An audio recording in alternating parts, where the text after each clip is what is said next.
오늘 말씀의 제목은요, 내 안에 우상을 정복하라입니다. 말씀 제목만 한번 따라 하실게요. 내 안에 우상을 정복하라. 흔히 선한 사람을 보고 이런 말들을 많이 해요. 저 사람 법 없이도 살 사람이다. 그런데 만약에 정말로 법이 없어진다면 그 선한 사람이 세상을 살아갈 수 있을까요? 아마도 그에게는 법 없는 세상이 제일 힘든 세상이 될 거예요. 법은 우리에게 제약이 되기도 하지만 한편으로 우리를 보호해 주는 역할도 해요. 운전을 하다 보면 특히 바쁠 때에 이 신호등이 굉장히 불편하게 느껴질 때가 있어요. 어떤 때는 신호등이 자꾸만 내 앞길을 가로막는 것 같아요. 한 번 걸리면 왜 이렇게 잘 걸리는지 모르겠어요. 하지만 만약에 그 신호등이 다 없어진다면 어떻게 될까요? 특히 여기 여성분들, 운전하시는 분들 운전대 붙들고 나갈 수 있으실 것 같아요? 우리 아이들 자전거 타고 나가서 논다고 하면 마음 놓고 내보내실 수 있겠습니까? 신호등이 때로는 우리의 길을 막고 우리에게 제약을 주는 것 같지만 실상은 그 신호등이라는 제약이 우리를 보호해주는 역할을 한다는 겁니다. 신년 영성 수련회를 통해서 우리가 하나님의 법, 십계명에 대한 말씀을 들었어요. 여러 가지를 깨달았지만 그 중에 저는 마음에 남는 게 이거예요. 이스라엘 백성이 십계명을 지킨 것 같지만 아니라는 겁니다. 실상은 십계명이 이스라엘 백성을 지켜주었다는 거예요. 이스라엘 백성이 십계명을 통해 신앙을 지켜내므로 사탄의 공격으로부터 영적인 보호를 받을 수 있었던 거예요. 혹시 우리 신년 영성 수련회 많이들 하셨는데 십계명들 외우고 계시나요? 첫째, 너는 나 외에 다른 신을 내게 있게 말지니라. 제가 시험 들게 했나요 지금? 둘째는요, 너를 위하여 새긴 우상을 만들지 말고 절하지도 말고 섬기지 말라고. 세 번째는 내 하나님 여호와 이름을 망령되이 일컫지 마라. 네 번째는요, 안식일을 기억하여 거룩하게 지켜라. 다 안 할게요. 여기까지만 하겠습니다. 이 10개의 계명 중에 여기 계신 성도님들께서 제일 자신 있는 계명, 지키기 쉬운 계명, 나는 지금까지 이것만큼은 잘 지켰다 하는 게 어떤 계명이세요? 대부분의 그리스도인들은 이 10가지의 계명에서 두 번째 계명의 자유함을 많이 느낀다고 그래요. 우상을 만들지 말고 절하지 말고 섬기지도 말라고요. 왜? 나는 돼지머리 앞에 가서 절한 적 없거든요. 나는 명절이라고 해서 조상님께 제사 지낸 적도 없거든요. 그래서 스스로 나는 우상 숭배한 적이 없다라는 생각을 많이들 가지고 산다고 해요. 제가 어릴 때 있었던 일이에요. 제가 초등학교 6학년 때인가 어느 날 우리 어머니가 저하고 제 동생을 갖고 막 분주하게 서둘러요. 근데 빨리 외갓집에 가야 된다는 거예요. 그때 우리 외할머니 살아계실 때. 우리 할머니가 정말로 독한 분이었거든요. 그런데 가서 저는 이제 뭐 방이 여러 개 있었어요. 그래서 우리 삼촌 방에서 놀고 있는데 뭐 이렇게 어머니는 열심히 이모들하고 함께 음식을 만들고 계셨거든요. 그러더니 갑자기 조금 있다 보니까 뭔가 이상한 거예요. 어떤 손님이 왔는데 할머니였어요. 그런데 할머니가 그냥 보통 할머니처럼 생기지 않았어요. 그래서 이상하다 싶었는데 그런데 제가 관심을 두겠습니까? 누가 왔든 뭐하든. 조금 있다 이제 방에서 그냥 혼자 놀고 있는데 갑자기 징소리가 나기 시작하는 거 있죠. 징징징징징징징 하는데 깜짝 놀랐습니다. 저는 태어나서 징소리를 13년 만에 처음 들어본 거였거든요. 그렇게 징소리가 큰 줄 몰랐어요. 집안에서 징을 치니까 온 집이 막 쩌렁쩌렁 울려가더라고요. 이야, 징징징징징징. 너무나 겁이 나서 문틈으로 살짝 내다보니까 TV에서 봤던 장면이 무당이었어요. 칼을 들고 춤을 추고 있는데 내가 봐도 알겠더라고. 접신했더라고요. 어린애가 본 눈으로 봐도 접신을 했어요. 야, 우리 식구들 엄마 어디 갔나, 내 동생 어디 갔나, 세상에 나만 놔두고 다 도망간 거 있지요. 원래 내 동생이 눈치가 있고 저는 눈치가 좀 없는 편이거든요. 눈치 있는 애만 데리고 가고 나만 놔두고 간 거예요. 그 집에 할머니하고, 무서운 할머니하고 무당 할머니하고 나 셋 그렇게 딱 있는데, 한참 동안 구슬하는데요, 그 소리에 땀이 삐질삐질 날 정도. 얼마나 무서운지. 그러더니 드디어 뭐가 왔어요. 그 할머니가 막 이상한 목소리로 얘기를 해요. 나중에 얘기하더라고요. 할아버지 귀신이 임했다고. 그러더니 문을 하나씩, 문을 이렇게 뭐 미닫이라고 그래요. 뭐라 그래요? 드르륵, 옛날 여는 문이요. 문을 하나씩 드르륵 드르륵 여는데 제가 끝에 방에 있었거든요. 무슨 공포 영화도 아니고요. 하나씩 드르륵 열고 여기 어디 갔어? 막 그러고 찾는 거예요. 뭘 찾고 있어요. 가슴을 졸이고 있는데 드디어 제가 숨어서 벌벌 떨고 있는 방문을 드르륵 열었습니다. 너 여기 있었구나. 그러더니 저를 끌고 나가죠. 세상에 그 차려놓은 상 앞에 절을 하라는 거야. 그래서 나는, 제가 믿음은 없었지만 제가 완전 모태는 아니고 반 모태입니다. 3살 때부터 4살 때부터 다녔거든요. 그래서 뭐 한 가지는 아는 게 있었어요. 절대로 우상 앞에 절하면 안 된다. 버텼어요, 그 조그만 게. 그랬더니 세상에 그 무당 할머니가 칼을 막 목에다 디밀고 막 죽일 듯이 노려보면서 하는데 그 목소리에서 진짜로 귀신 목소리가 나오더라고요. 들이 저를 위협을 하는데 벌벌 떨면서 제가 버텼습니다. 울었어요. 나중에는 나 절 못해요, 나 교회 다녀요. 막 그래. 결국에는 그 어린애 고집을 못 꺾더라고요. 그리고 나서 제 마음에 자부심이 하나 생겼습니다. 내 사전에, 내 일생에 우상 숭배는 없다. 나는 절대로 우상 숭배 안 했다, 안 한다. 그런데 그랬던 저의 생각이 성경을 읽다가 그 성경 한 구절에 의해서 여지없이 깨지고 말았습니다. 저처럼 생각하던 사람이 있었더라고요. 나는 절대 우상 숭배 안 한다고. 한 부자 청년이 우리 예수님을 찾아왔습니다. 묻는 말이, 예수님, 내가 어찌하여야 영생을 얻을 수 있겠습니까? 했더니 그렇게 물어보셨어요. 네가 계명을 다 지켰느냐? 자신 있게 대답했습니다. 네, 어려서부터 다 지켰습니다. 자신 만만하게 대답했습니다. 칭찬 들을 줄 알았어요. 그랬더니 주님이 하시는 말씀이, 그래, 그렇다면 이제부터 네 재산을 다 팔아 가난한 사람에게 나눠 주어라. 그리고 나를 따르라. 성경에 그 다음에 이렇게 적혀 있습니다. 그 청년이 재물이 많음으로 이 말을 듣고 근심하여 가니라. 이 상황은요, 청년이 꿈에도 생각하지 못했던 상황이에요. 뭘? 내가 재물이라고 하는, 돈이라고 하는 우상의 발목이 잡혀서 예수님 따르는 것을 거부하리라고는 상상도 못 해봤어요. 어려서부터 내가 계명을 다 지켰습니다 라고 자신했습니다만 나 자신도 모르는 사이에 영생보다도 돈을 더 사랑하는 우상 숭배자일 거라고는 상상도 못 해봤어요. 그 청년이. 이 성경의 이야기가 오늘 우리에게 무엇을 말해주고 있습니까? 여기서 예배하고 있는 나도 우상 숭배자일 수 있다는 거예요.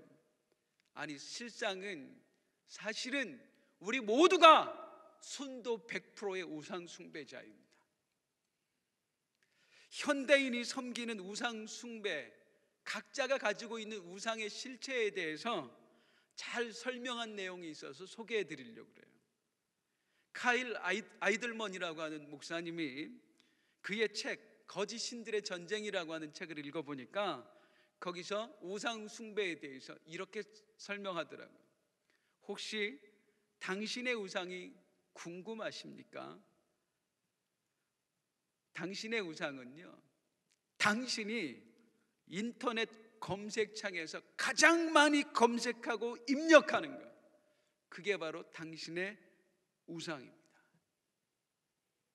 풀어 설명하면 우리의 우상이 무엇이냐면 내가 가장 관심 있어 하는 것, 내가 가장 많은 시간을 쏟는 것, 내가 가장 바라보고 가장 소망하는 것, 그게 바로 나의 우상이라는 거예요. 내가 하나님의 말씀을 덮어두고 하루 종일 화장품이나 구두를 검색하고 있다면 어쩌면 내 우상은 쇼핑 아니면 외모일 수 있다는 거예요. 또 내가 하나님께 기도하는 시간을 들이지 않고 몇 날 며칠이고 우리 아이들 성적 올려줄 학원을 내가 찾고 다니고 있다면 그게 한편으로는 자식을 향한 사랑일 수 있죠. 그런데 어쩌면 내가 하나님보다 자식을 더 사랑하는 우상 숭배자일 수 있다는 거야. 어떤 이에게는 재물이, 또 어떤 이에게는 사업장이, 또 어떤 사람에게는 취미가 우상 숭배가 되곤 하는 것입니다. 한 목사님이 목회를 열심히 하던 중에 골프에 빠지셨어요. 얼마나 이 골프가 재밌었는지 몰라요. 급기야 이 목사님은 어느 날 수요 예배 시간에 골프장에 갔다가 그만 거기에 취해서 한 게임을 더 치고 싶었어요. 한 게임을 더 하고 가면 예배 시간에 아무래도 늦겠어요. 못 갈 것 같아요. 근데 목사님은 골프를 선택을 했어요. 교회에다 연락을 해서 다른 목사님에게 설교를 맡기고 자기는 골프를 쳤어요. 그런데 골프를 탁 골프공을 치니까 세상에 공이 한 방에 쏙 들어갔습니다. 홀인원이 됐어요. 홀인원이에요. 그걸 하늘에서 천사가 보고 있다가 탄식을 했습니다. 그리고 하나님께 말씀했어요. 하나님, 어찌 저런 인간에게 홀인원을 허락하십니까? 그러자 하나님이 말씀하셨어요. 놔둬라. 지가 어디 가서 자랑하고 다니겠니? 홀인원 하면 자랑하고 싶어서 미치는 거거든요. 그런데 목사가 예배 시간 빼먹고 홀인원 했다고 어디 가서 자랑질 하겠어요?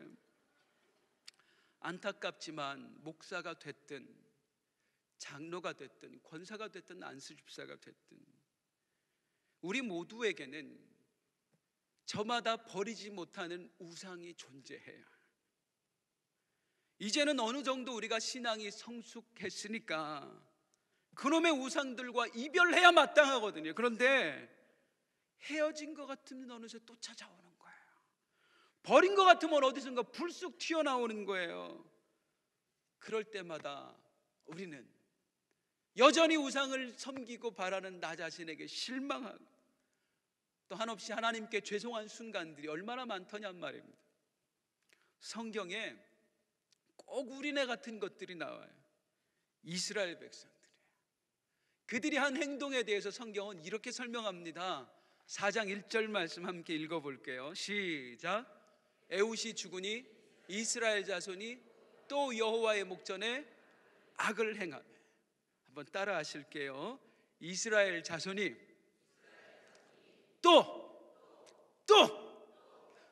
여호와의 목전에 악을 행하며. 여기서 악을 행하면은 그 다음 성경을 쭉 읽어보면 우상 숭배를 말해요. 하나님이 우상 숭배하지 말라고 말씀하셨어요. 너무나 싫어한다는 거 잘 알고 있어요. 그런데도 이스라엘 백성들은 또 우상 숭배의 죄를 저지르는 거예요. 또 하나님보다 돈을 쫓아요. 또 하나님 나라보다 사업장을 더 소중히 여겨요. 또 하나님보다 내 자식을 더 소중히 여겨요. 누구 얘기예요? 내 얘기예요. 이스라엘 백성이, 아니 유호승 목사가 또 여호와의 목전에 악을 행하며요. 자, 오늘은 우리의 또 다른 실체라고 할 수 있는 이스라엘 백성들의 모습을 통해서 다음의 것들을 알아보려고 해요. 첫 번째는 왜 우리들의 삶에 우상 숭배가 반복될까? 구원받았는데 왜 여전히 우리는 우상 숭배를 멈추지 못할까 하는 거예요. 두 번째는요, 이렇게 우상 숭배를 멈추지 못하는 우리들을 하나님은 어떻게 다루시고 어떻게 바꾸시는가? 지금 말씀을 통해서 이 두 가지를 알아보겠습니다. 첫 번째, 이스라엘 백성들은 왜 끊임없이 우상 숭배의 죄를 반복해서 저지를까? 자, 먼저 이들이 섬기는 그 우상에 대해서 한번 알아볼게요. 이스라엘 백성들이요, 섬겼던 우상이 여럿이 있거든요. 그 중에 대표적인 우상이 무엇이냐면 바알입니다. 구약 성경의 대부분의 영적 싸움은요, 바알이냐 하나님이냐의 싸움이었어요. 자, 구약에서 많고 많은 신이 등장하는데 왜 하필이면 자꾸만 우상 바알 신이 강조될까요?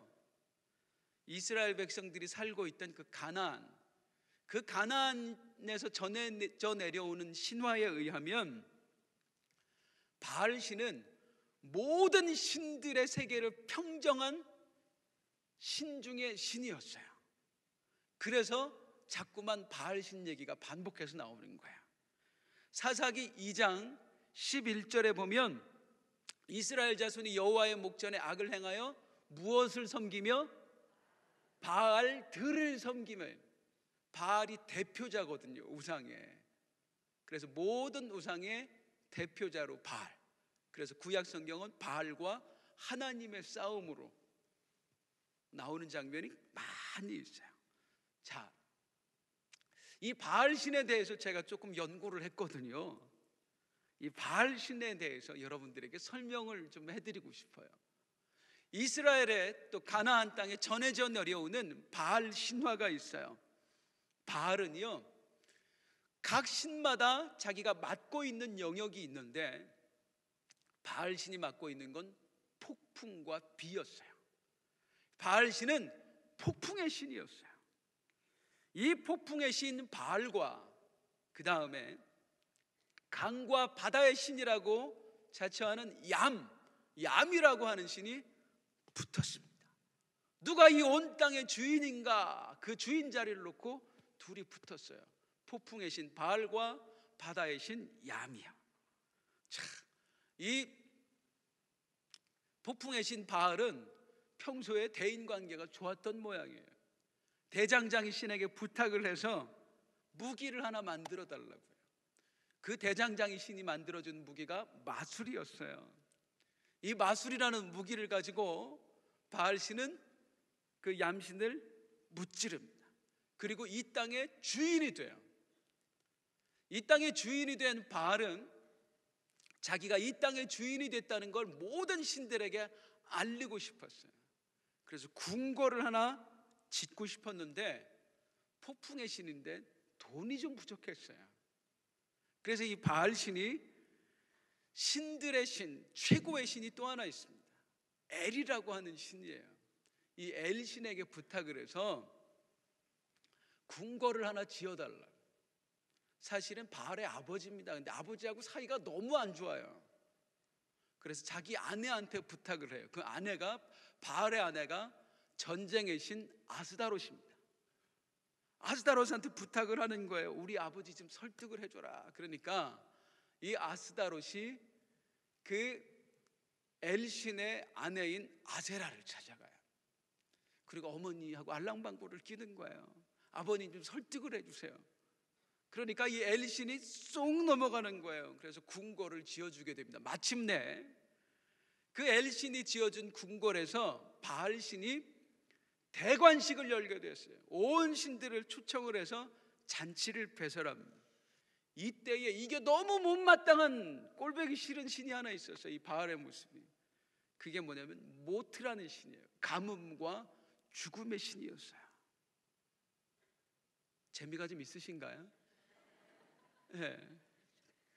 이 모트 신이요, 너 이제 이번에는 나랑 한판 붙어보자. 그래서 둘이 전쟁을 하게 됐습니다. 그런데 이 모트가 계략이 너무나 많았습니다. 죽음의 빵이라는 걸 숨겨놨는데 바알이 전쟁 중에 배가 고파서 그 죽음의 빵을 먹게 됩니다. 그리고 전투에 패하고 죽게 돼요. 그리고 이 죽음의 신 모트에 의해서 저 깊은 지하 세계에 묻히게 돼요. 누가 죽었어요? 바알신.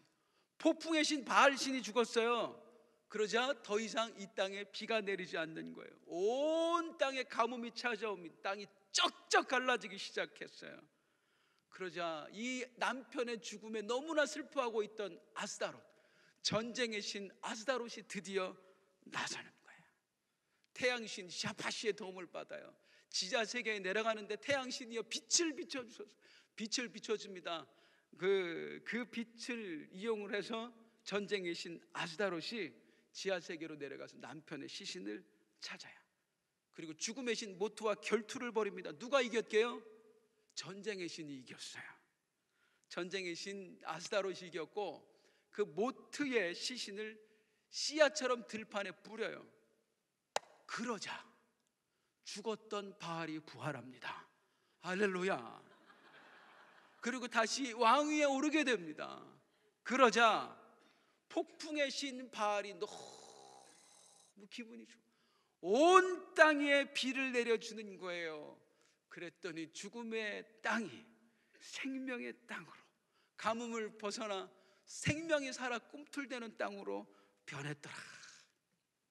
은혜가 되십니까?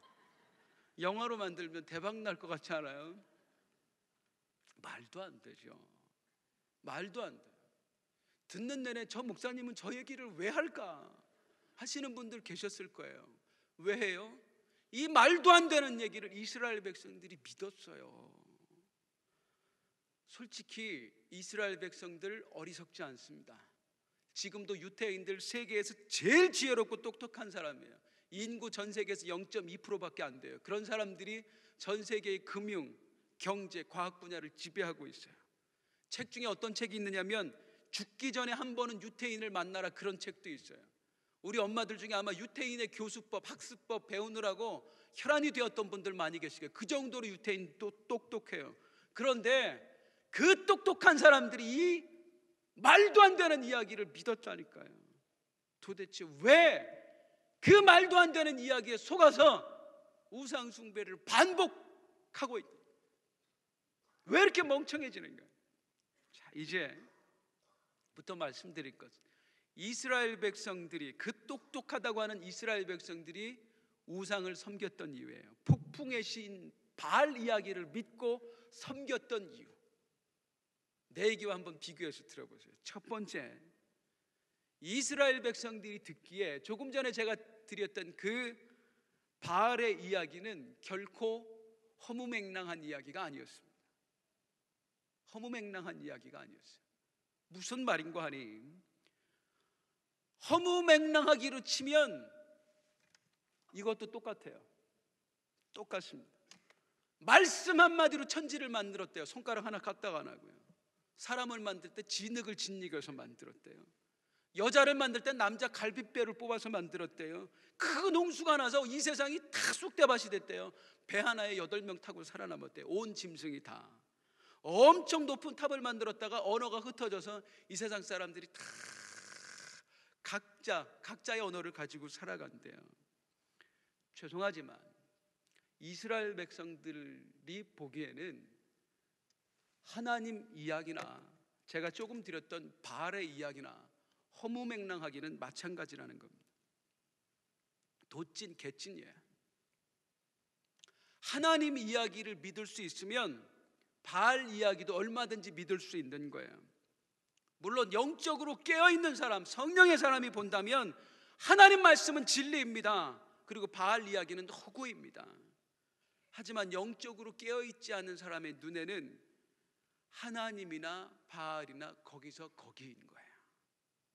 오늘날도 마찬가지입니다.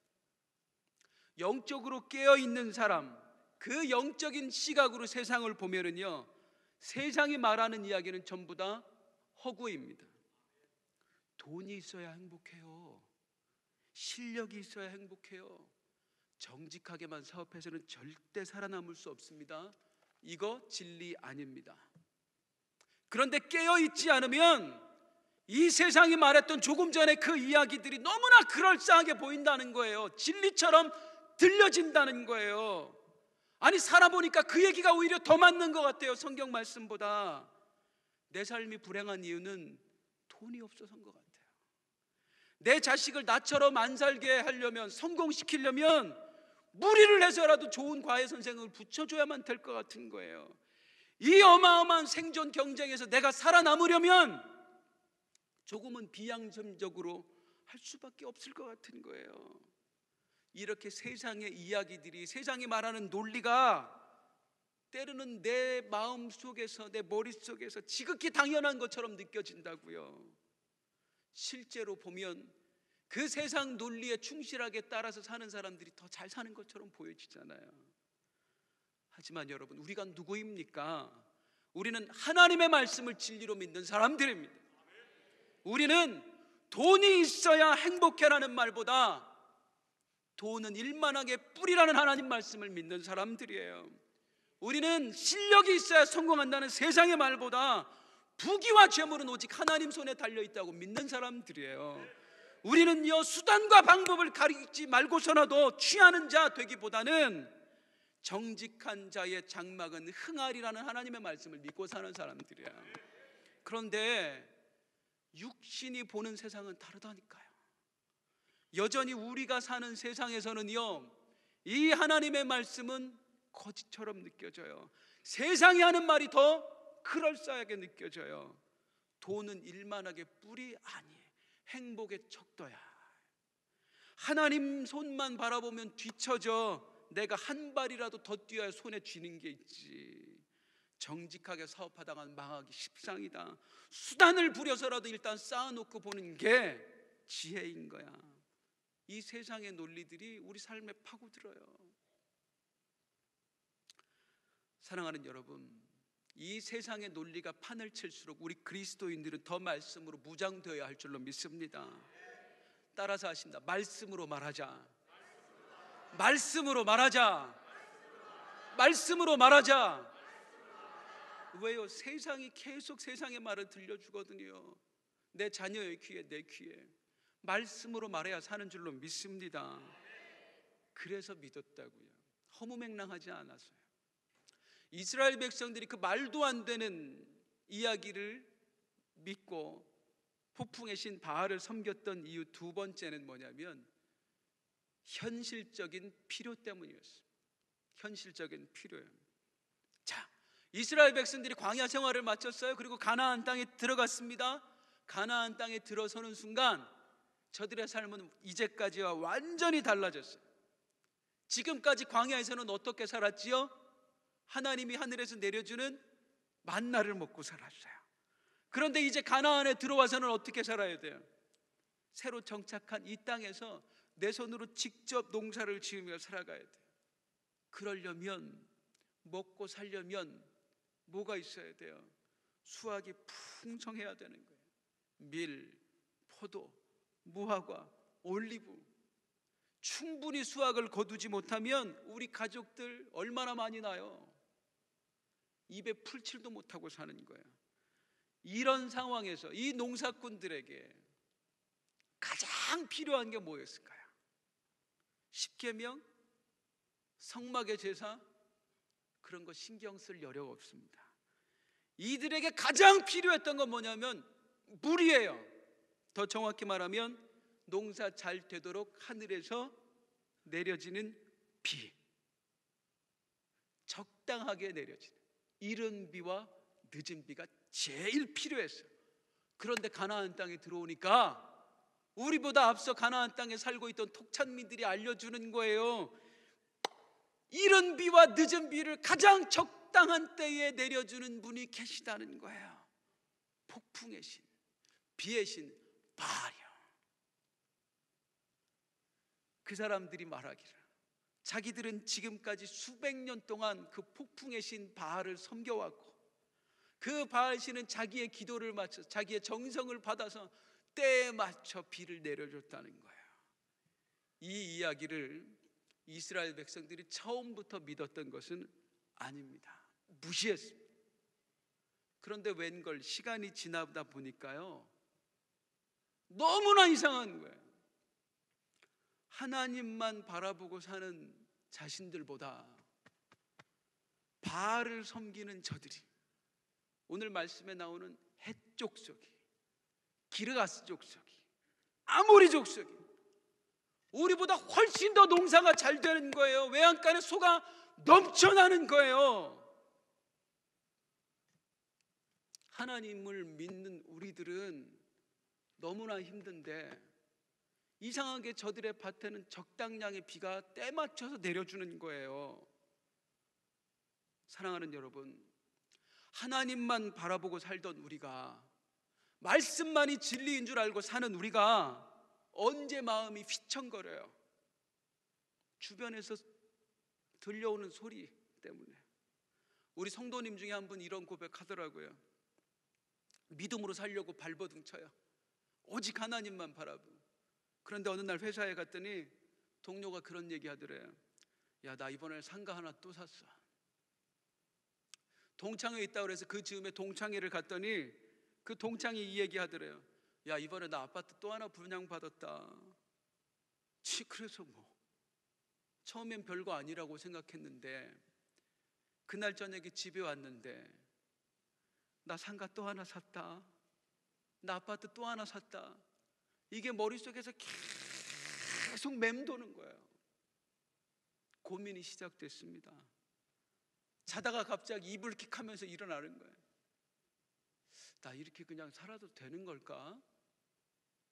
노후 대책 하나도 안 하고 주님만 바라보고 사는 게 진짜 정답일까? 휘청하는 겁니다. 이스라엘 백성들, 그 똑똑한 사람들이 왜 바알의 이야기를 믿었느냐고요?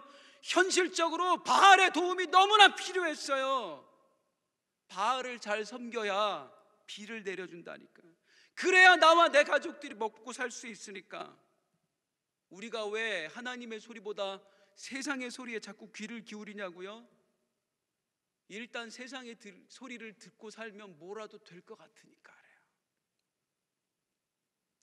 이스라엘 백성들이 폭풍의 신 바알을 섬겼던 또 하나의 이유, 세 번째는 바알을 섬기는 게 하나님을 섬기는 것보다 훨씬 더 즐거워서 그랬습니다. 재밌어서.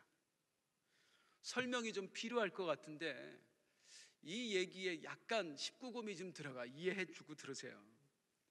오히려 귀가 더 쫑긋하는 것 같아요. 흔히들 바알과 아스다롯을 뭐라고 부르냐면 풍요와 쾌락의 신이라고 얘기해요.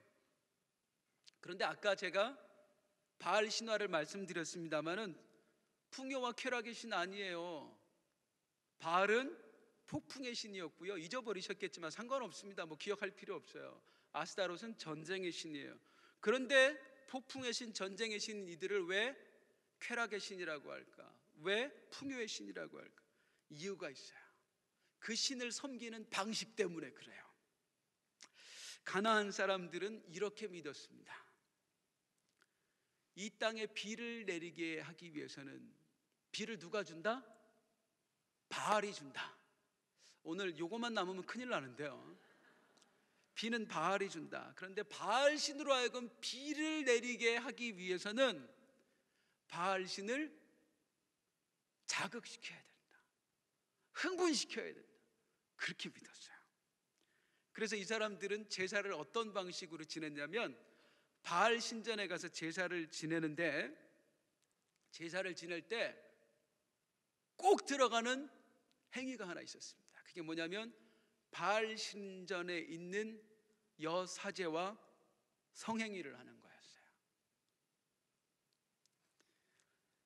제사를 지내면서 성행위를 나누고 있으면 하늘에서 바알과 아스다롯 부부가 그 장면을 지켜보고 얼굴이 붉어진다는 거예요.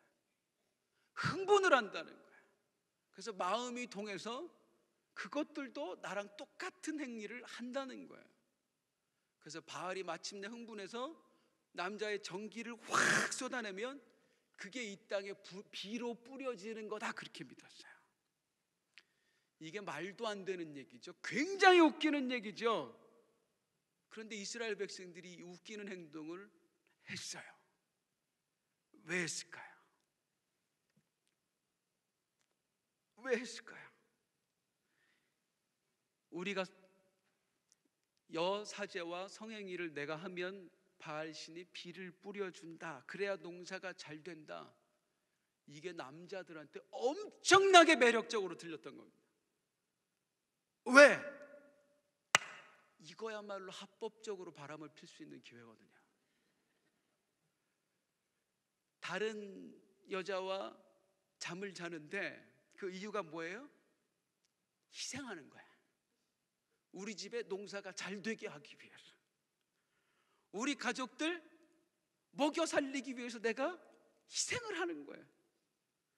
그러고 오면 우리 아내가 이거 좋겠네 하고 바람을 막 바가지를 긁어요?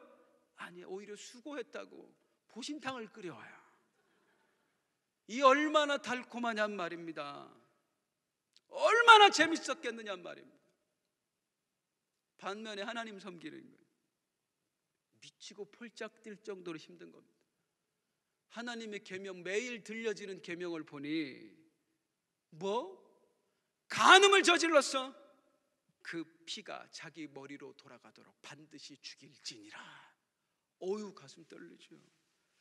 부모를 공경하지 않았어? 부모에게 대들었어? 성문 밖으로 끌고 가서 돌로 쳐 죽일지니라. 하나님 계명 지키고 사는 건 살이 떨려요. 늘 무서워요. 겁나요. 불안해요. 그런데 바알신은 어찌나 자비로우시고 은혜로우시고 노하기를 더디하시고 우리 마음을 잘 알아주시는지. 그래서 바알신이었어요. 재밌어서. 솔직히 예수 믿는 거, 성도님들 어떠세요? 재밌으십니까? 재미로 따지자면은요, 교회가 세상을 어떻게 따라가요? 세상에 넘쳐나는 중독이 있습니다. 게임 중독, 골프 중독, 낚시 중독, 많은 중독들이 있어요. 얼마나 많은 사람들이 그 중독에서 헤어나지 못하는지 몰라요.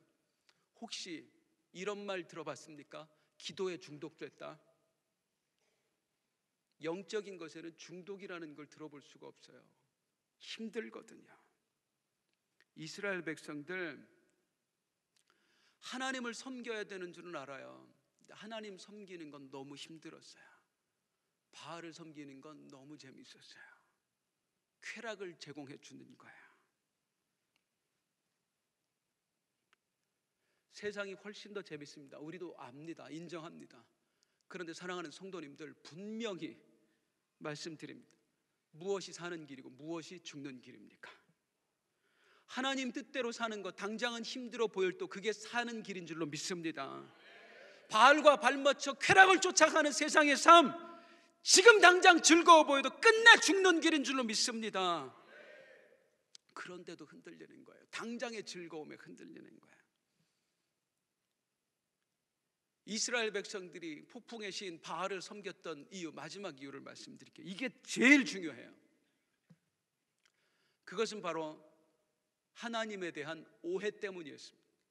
이들이 하나님을 오해한 거예요. 어떻게? 왜? 이스라엘 백성들이 광야 40년 그리고 가나안 정복 전쟁을 거치며 드디어 이 가나안 땅에 정착을 하게 됩니다. 그런데 그 수십 년 동안 얼마나 많은 전쟁을 치러요. 하나님은 이들에게 수많은 승리를 주셨지요. 그런데 그 많은 전쟁을 치르면서 이스라엘 백성들이 하나님에 대해서 엄청난 오해를 하게 돼요.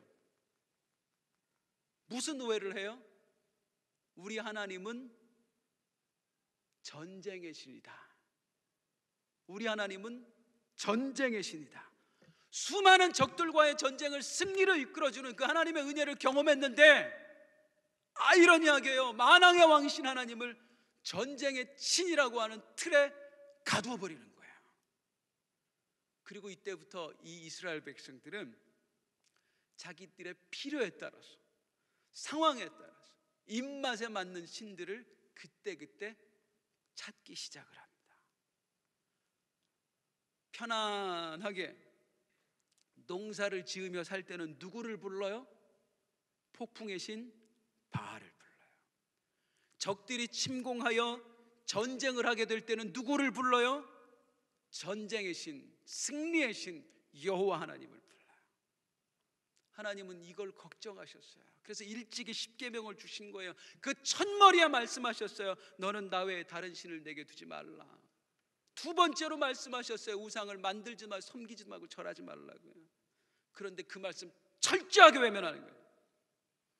나의 필요에 따라서 내 입맛에 맞춰서 선택되어지는 신이에요.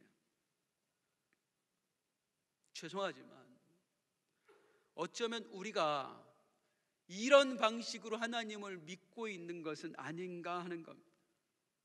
우리 하나님을 이스라엘 백성들이 전쟁이라고 하는 틀에 가둬놨다면 우리는 하나님을 구원이라고 하는 틀, 영적인 문제라고 하는 틀에 가둬놓고 있는 것은 아닌가.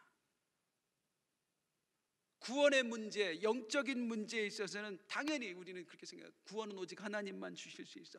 천국 가려면 믿음이 있어야 돼. 오직 예수의 십자가만 우리를 구원하셔. 분명히 그렇게 믿어요. 그런데 삶의 필요에서는, 육적인 부분에서는 또 다른 신을 찾고 있는 거 아닌가.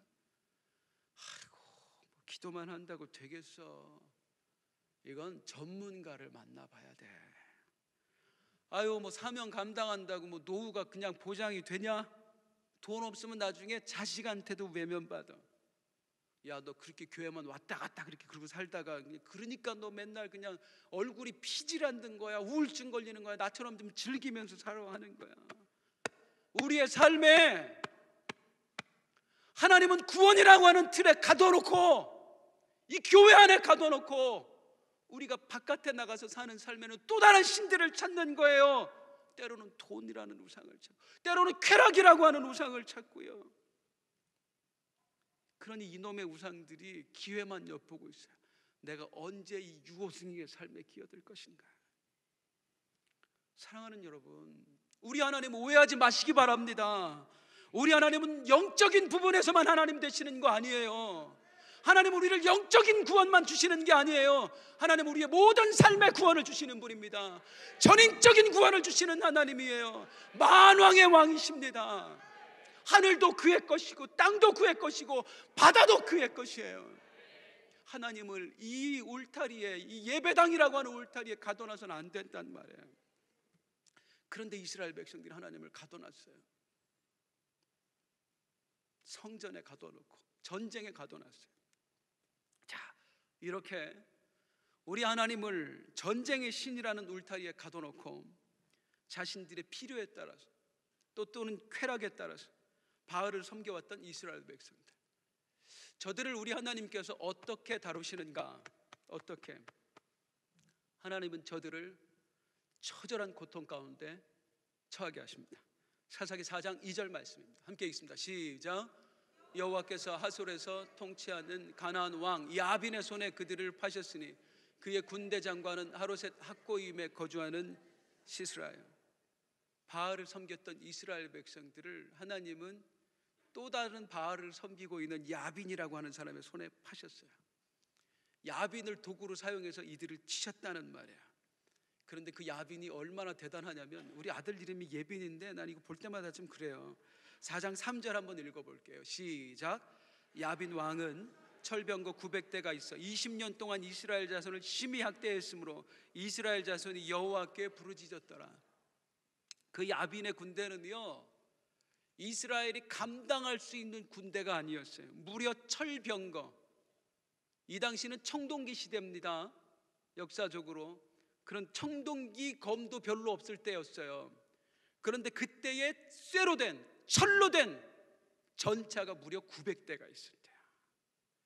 그것뿐입니까? 온몸은 쇠로, 철갑옷으로 중무장했고요, 손에는 철로 된 창과 칼을 들고 쳐들어왔어요. 그들과 싸워야 되는 이스라엘 백성은 손에 뭐 들고 있어요? 꽃괭이, 삽, 망치, 몽둥이 이런 거 들고 있어요. 상대가 되겠어요? 쑥대밭이 됐습니다. 무려 20년 동안 그들에게 학대를 받아요. 그 고통이 얼마나 컸던지 심히 학대했더라. 심히 학대했더라. 그런데 중요한 거는 그 다음이에요. 맨 마지막, 이스라엘 자손이 심히 학대했으므로 그 다음 읽어보세요. 시작. 이스라엘 자손이 여호와께 부르짖었더라. 할렐루야. 여호와께 부르짖었더라. 아프지만 이게 축복인 줄로 믿습니다. 고통을 통해서라도 하나님의 백성이 하나님의 이름을 부를 수 있다는 거예요. 좌절을 통해서라도 잘못된 길에서 우리가 돌이킬 수 있다는 것은 우리 그리스도인들에게 엄청난 축복입니다. 며칠 전에 우리 집사님 한 분이 뇌출혈이 살짝 오셔서 쓰러지셨다고 해서 입원하셨어요. 그래서 병원에 병문안을 갔습니다. 우리 전도사님 그리고 권사님들과 함께 병문안을 갔는데 누워 계시다 벌떡 일어나시는 거예요. 그러더니 첫 마디가, 목사님, 전도사님, 내가 하나님께 죄를 많이 지었어요. 내가 우리 아내 권사한테 너무 많은 죄를 지었어요. 그분 되게 강하신 분이거든요. 눈물이 글썽글썽하면서 그 얘기를 하는 거예요. 내가요, 우리 아내 나 예전에 예수 믿는다고 얼마나 아내를 핍박을 했는지 몰라요. 하나님이 그 핍박하던 나를 예수 믿게 하시고 직분도 주셨는데 내가 오랜 세월 동안 우리 주님 떠나 있었어요. 내가 죄가 많아요. 내가 죄가 많아요. 그 집사님은요, 자신에게 찾아온 그 질병을 하나님이 깨닫게 하시려고 보내신 징계라고 믿더라고요. 모르겠어요. 진짜 원인은 어디, 하나님이 왜 그걸 허락하셨는지는 아무도 몰라요. 하지만 원인이야 어쨌든 그것을, 찾아온 고통을, 아픔을 내 영적인 상태를 깨우는 도구로 사용할 수 있다는 것은 축복입니다. 할렐루야.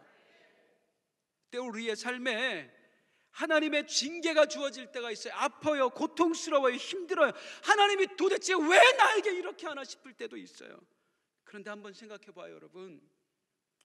내가 영적으로 잘못된 길을 가고 있는데도, 죽을 길을 향해 걸어가고 있는데도 하나님이 나를 그냥 두신다고 한번 생각해 봐요. 진짜 아픈 건 그거 아니에요? 진짜 힘든 건 그거 아니에요? 내가 마귀의 유혹에 빠져서 무엇이 참인지 무엇이 거짓인지, 누구를 섬겨야 되는지도 몰라고 여기저기 휘둘리며 살아가고 있는데, 비틀거리고 있는데도 불구하고 내 아버지 되신 하나님이 그냥 두고만 보고 계신다면 그게 진짜 안타까운 거 아니에요?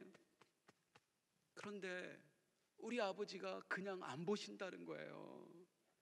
내 자식이 죽을 길을 향해 가고 있는 걸 보면 우리 아버지 되신 하나님의 속이 부글부글 끓어오른다는 거예요. 그래서 엉뚱한 길로 걸어가는 당신의 아들, 나를 팔을 비틀어서라도 그 자리에 주저앉게 하세요. 내 머리채를 잡아서라도 당신 품으로 다시 끌어안으세요. 다시는 도망가지 못하도록 말씀이라는 밧줄로 나를 꽁꽁 싸매서 방에 가둬놔요. 예배당에 가둬놔요. 때로는 실패로요, 때로는 질병으로요, 때로는 절망으로요. 하나님에서 일어나는 그 모든 일들이 축복이라고 여겨지는 여러분들 되시길 주님의 이름으로 소원합니다. 하나님이 파셨으므로, 학대했으므로 그랬던 이스라엘 백성들이 어떻게 되었더라? 여호와 하나님께 부르짖었더라. 하나님, 우리가 잘못했습니다. 우리를 용서하여 주옵소서. 우리를 구원하여 주옵소서. 이게 축복이에요. 부르짖자마자 하나님이 역사하시는데요, 많이 볼 수 없어요. 오늘 성경을 20년 걸렸어요. 그 부르짖는데, 깨닫는데 20년 걸렸다고요. 하루빨리 하나님 찾는 여러분들 되시기 바라요. 그러자 하나님이요, 그 목소리 들으시고요, 이스라엘 백성에게 이런 명령을 내리세요. 사사기 4장 6절이에요. 시작. 드보라가 사람을 보내어 아비노함의 아들 바락을 납달리 게데스에서 불러다가 그에게 이르되, 이스라엘의 하나님 여호와께서 이같이 명령하지 아니하셨느냐? 너는 납달리 자손과 스불론 자손 10,000명을 거느리고 다볼산으로 가라. 군사 10,000명을 거느리고 다볼산이라고 하는 것이 올라가서 야빈의 군대와 싸울 준비를 해라 그럽니다. 이제 싸움을 싸우게 되는데, 이 싸움이 정말로 중요합니다. 이 싸움을 통해서 이스라엘 백성들이 진리를 깨닫게 돼요. 진리를. 우리가 삶에서 마주하고 있는 영적 씨름 가운데 하나님이 우리에게 무엇을 깨닫기를 원하신가? 오늘 이 말씀이 힌트가 되고 길이 되기를 소망합니다. 자, 싸워라. 다볼산에 올라가서 싸워라. 그 다음에 하나님이 7절에 보니까 이렇게 하셨네요. 시작. 내가 야빈의 군대 장관 시스라와 그의 병거들과 그의 무리를 기손강으로 이끌어 내게 이르게 하고 그를 내 손에 넘겨주리라 하셨느니라. 하나님이 야빈의 마음을 움직였어요. 그리고 다볼산이 있고 다볼산 앞에 기손강이라고 하는 것이 있습니다. 여기 기손강이라는 것에 대한 설명이 좀 필요해요.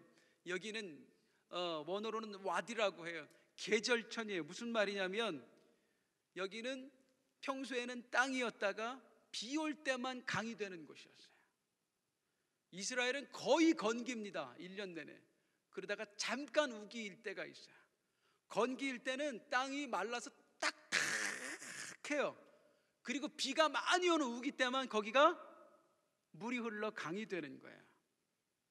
그런데 지금 이 군대가 거기에 왔다는 얘기는 건기라는 얘기예요, 우기라는 얘기예요?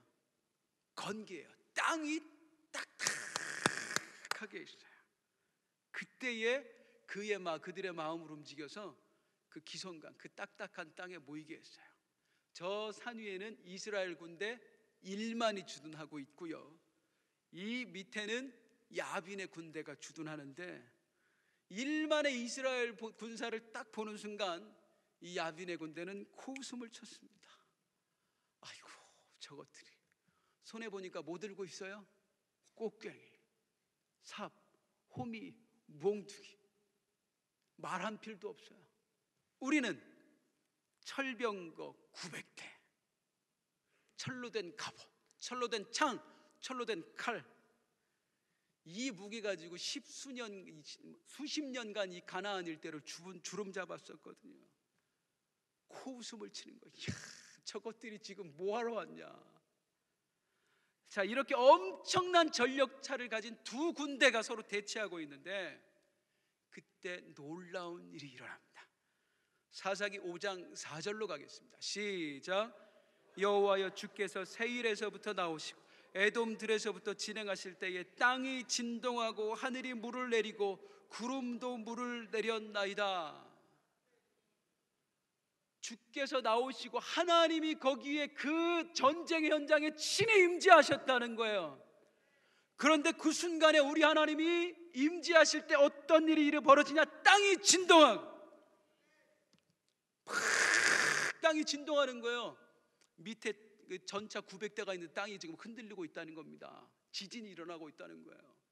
지진과 함께 뭐가 쏟아지냐면 하늘에서 물이 쏟아졌대요. 엄청난 비가 쏟아졌대요. 마치 하늘이 뚫린 것처럼 쏟아지기 시작을 하는 거예요. 이때가 건기라니까요. 절대 비가 오는 계절이 아니라니까요. 그런데 비가 쏟아지기 시작했어요. 그러자 어떻게 돼요? 21절 한번 더 읽을게요. 시작. 기손강은 그 무리를 표류시켰으니 이 기손강은 옛강이라. 내 영혼아, 내가 힘 있는 자를 밟았도다. 할렐루야. 순식간에 물이 불어나는데 마른 땅이 불과 몇 분 만에 강이 되어버렸습니다. 물이 불어나기 시작을 하니까 어떻게 돼요? 이 철병거, 철로 된 전차가 얼마나 무겁습니까? 얼마나 무거워요. 이 불어난 물에 그리고 그 진흙창에 척척 빠지기 시작하는 거예요. 저 무리들을 표류시켰으니 이스라엘 백성들 하여금 어떻게 하였더라? 힘 있는 자를 밟게 하셨도다.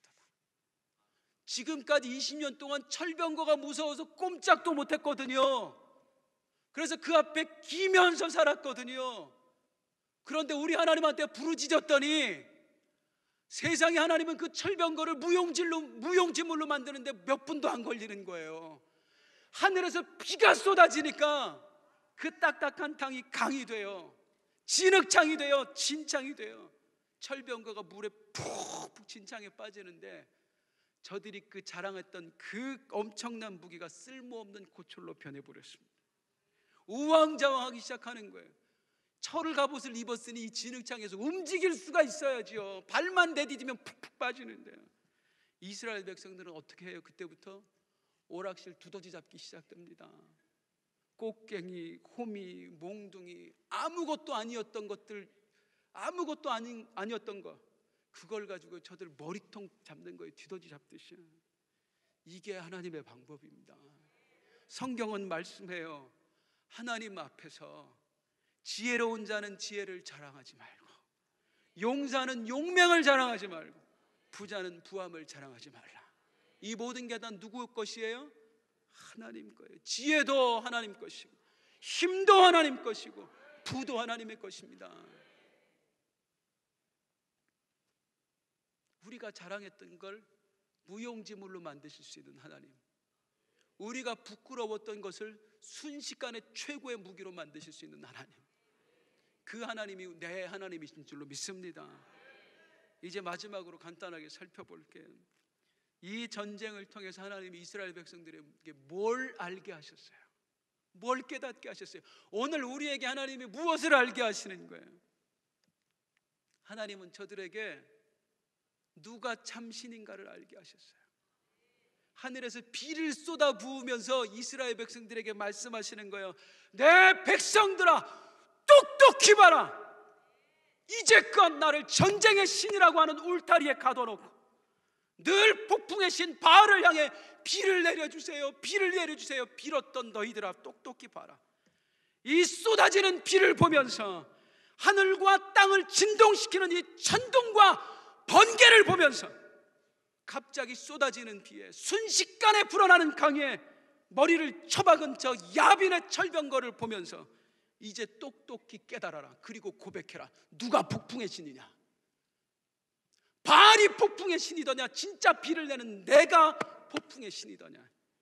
나 여호와, 이스라엘의 하나님 나 여호와는 전쟁의 신이며, 또한 폭풍의 신이며, 또한 기묘자요 모사요 전능하신 하나님이요 영존하시는 아버지요 평강의 왕이니, 대전 나 여호와 내 하나님이요 이스라엘의 거룩한 이여 네 구원자임이라. 내 손이 짧아 너를 구원하지 못함도 아니요 내 귀가 둔하여 네 소리를 듣지 못함도 아니라, 나는 어제나 오늘이나 영원토록 동일하게 너의 하나님 됨이니, 사랑하는 내 백성아, 사랑하는 내 아들아, 이제 깨닫고 오직 너는 나 여호와만 바라며 섬길지니라. 사랑하는 여러분, 바알은 하나님이 아닙니다. 돈은, 학벌은, 인맥은 하나님이 아닙니다. 인간적인 수단과 방법은 결코 우리의 인생을 책임져 주지 못합니다. 오직 우리 하나님만 참 하나님이신 줄로 믿습니다. 하나님만이 내 구원자이시고, 하나님만이 내 삶의 주관자이시며 내 주인이 되십니다. 오직 하나님만이 나의 성공을 보장하시는 거고요, 오직 하나님만이 내 행복을 책임질 수 있는 거예요. 우리는 이제 세상의 소리에 귀를 닫아야 합니다. 그리고 다시 말씀으로 돌아가야 돼요. 오직 말씀이 내 삶의 지표가 되게 해야 합니다. 오직 말씀이 내 행동 거지의 표준 기준이 되게 해야 합니다. 그래야 살 수 있어요. 그래야 내 삶이 살아나는 거예요. 그래야 내 자식들이 소성케 되는 거예요. 그러기 위해선 결단하시기 바랍니다. 내 안의 우상들을 깨부셔야 돼요. 세상에서 더 성공하는 욕망 잠재워야 돼요. 더 가지고자 하는 욕망 정복해야 돼요. 더 즐기려는 욕망 깨부셔야 돼요. 그렇지 않으면, 그 욕망에게 틈을 보이면 언제라도 또다시 바알이라는 놈이 내 삶에 비집고 들어와요. 내 심령에 들어와서 둥지를 틀어버려요. 우리의 주인은 하나님뿐이십니다. 우리의 삶이요 오직 주인 되신 하나님만 바라고 하나님만 위하는 삶이 되어야 합니다. 우상을 버립시다. 하나님만 붙듭시다. 그러면 그때에 비로소 진짜 하나님의 하나님 되심을 경험할 수 있는 줄로 믿습니다. 그것을 경험하는 이 밤이 되시기를 주님의 이름으로 소망합니다.